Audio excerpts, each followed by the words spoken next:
Number two, what I want you to do is to begin your research. So this is going to be really important for you, not just as you're thinking about how to find programs, but also as well as you're trying to figure out what the different parts are going to be. And this is where people like me often come in, study abroad advisors, where people start reaching us when they are in this stage. I will say that it is better to reach out to us in stages 3 or 4. So definitely stay for the next two steps. But I will just say that in this particular phase, you are just gathering data. And this is a part where a lot of people often overlook because they're like, hey, I want to go to this place.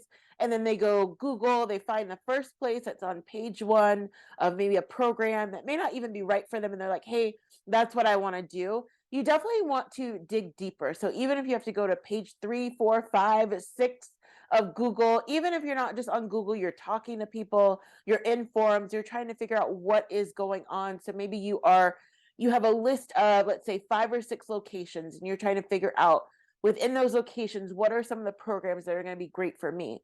One of the interesting things about study abroad is that there are so many different opportunities. So maybe you're going to be doing something that is more faculty led, that would be related to your school. You could be doing something that is more independent, which is maybe a nonprofit program where you're going to different places. There's so many different opportunities. And so you want to figure out, number one, does your school already have opportunities that you could pursue? If not, or even if they do and it's maybe not right for you, do you want to do something that's related to your major? Do you want to do something that is completely different? There are so many different opportunities. Do you want to do an internship while you're abroad?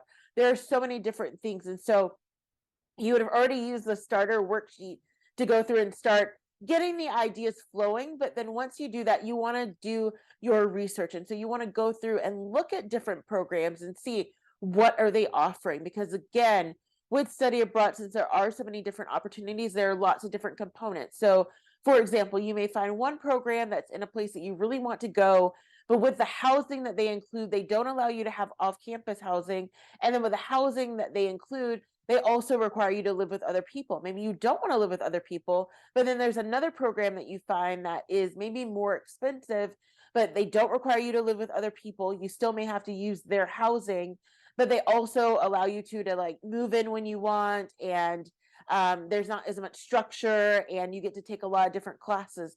So there's so many different formulations that you could come across, and I would hate for you to miss out because you haven't done your research. So what I recommend to students is to, first of all, make an exhaustive list. You could start out with a list, and this is typically how people go about picking unis and colleges, right? You start out with a huge list. So I would say for this particular endeavor, what you want to do is maybe you make a list of 20 programs that you'd be interested in. And you could do it based on location. You could do it based on what they offer. You can make your list however you want it to be. And then I want you to go back and narrow down based on what is going to be most impactful to you. So that could be a couple of things. It could be location. Maybe there is a place that you would definitely want to go, and so you don't want to X out any of those programs. It could be based on the pricing. I know that the pricing and the cost of study abroad programs can be a very sticking point for a lot of students. So maybe you're like, the ones that are too expensive, I maybe will choose one of them out of that list, but the rest of them are going to have to go. And you're going to narrow it down based on whatever is going to be important to you. And then after that, you should have a list of maybe 5 to 6 programs. Now, you're not applying to these programs just yet. What you are doing is saying that these are the programs that I feel connect most with me. These are the ones that I feel that if I can move forward and pursue, that I would definitely want to pursue them. So you're just going to make that list, and then you're going to move forward to step 3.